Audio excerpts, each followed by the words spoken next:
Today is Sunday, and on Sunday, I budget reset for the week, where I share with you what I spend in a week as a 40-year-old living in Atlanta. Let's get right into it. So the first thing I do is take out on my budget notebook. This is where I manage all of my finances. If you are interested in this workbook, I will link it down below. But this expense tracker is where I write down every single time that I spend money. And at the end of the week, I categorize each one of my expenses into my budgeting categories. I have 7 different budgeting categories. The first one is savings. The second one is home. The third one is transportation. The fourth one is food. The fifth one is subscriptions. The sixth one is debt.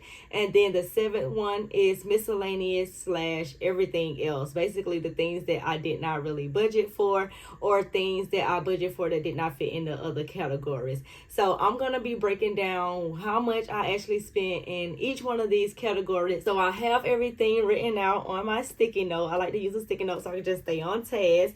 So let's get right into the first budgeting category, which is my savings. Now, up under my savings are retirement, investing, and then my personal savings / emergency fund.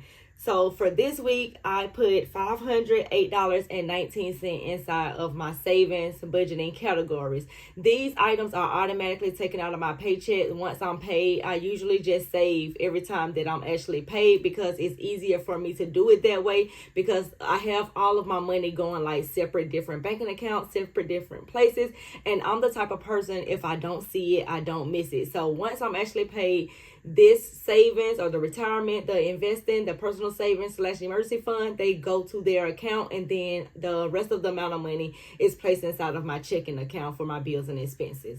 The next category is home, and this is basically the money that goes inside of my checking account for my bills and my mortgage payment, all of those types of things. So this week I only spent $95 for aftercare for my son. I pay his aftercare fees every single week. So only $95 out of the home category. Typically I spend the most amount of money in my home category at the beginning of the month, because of course mortgage payment is due, all of the bills typically is all due as well. So that's where I usually spend the most amount of money. In the middle of the month to maybe like around the 20th or something like that is where I spend the least amount of money in that category. So it's really good to kind of like keep an eye out on where do you spend the most amount of money and how often and when. So that way you can adjust your budget accordingly, and you can kind of like know how much money you can put aside for that category. The next category is transportation. And this week I went to the gas station and got some gas.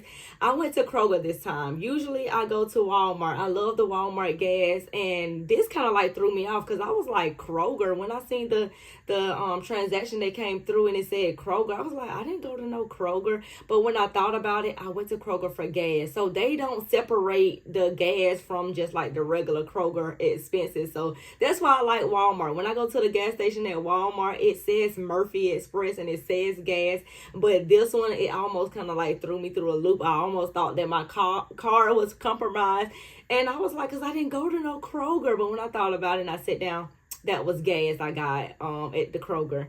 So I spent $34.76 on gas this week. The next category is food. Now, this is the category that typically your girl go over in, and I'm pretty sure a lot of us go over in the category. We want to believe that we only spend $100 on food, but in reality, when you start writing this stuff down and seeing exactly where your money is going, girl, you was going to McDonald's like every day. And that, I'm talking to myself, because that's exactly what I was doing. Now, I have a whole lot of McDonald's transactions from last week, even from this week, and your girl spent $65.26 on food. Now, here's what I'm noticing when it comes to me spending money on food.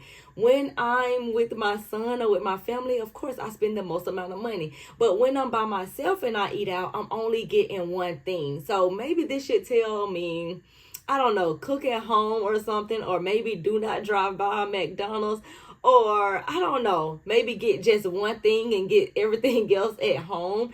Because, you know, you can do stuff like that. Maybe we can go out for dessert at McDonald's, but maybe we should eat at home. Or maybe we go and we get like shop from the dollar menu. I don't even know if they still have a dollar menu, because if I'm being quite honest, McDonald's for a family is expensive.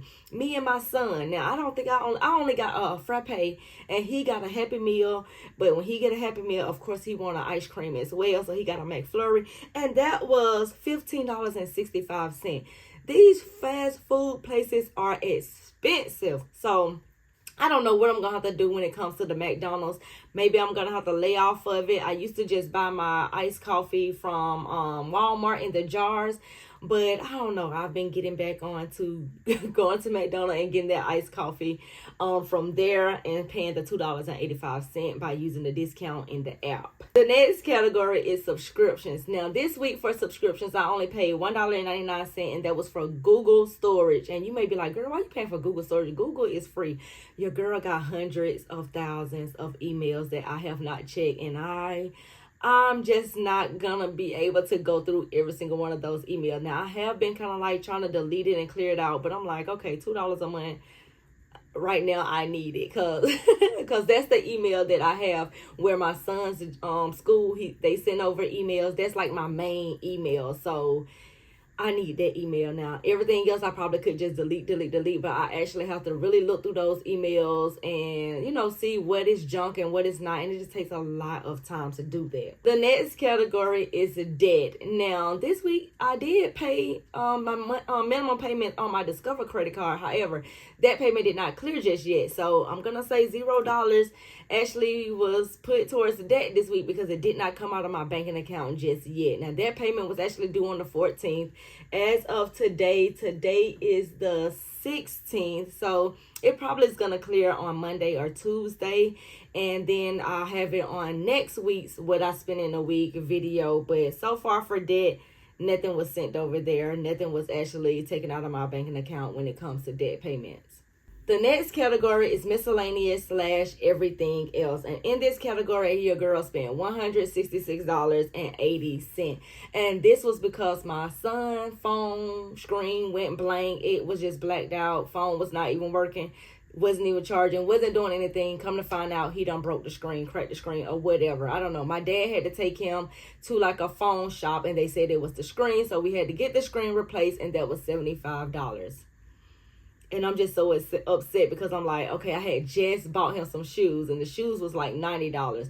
So had I known that he was going to need his screen replaced before I got the shoes probably would have waited. I'm going to be completely honest. The shoes probably would have waited, but I've already bought the shoes, had to turn right back around and get the phone fixed.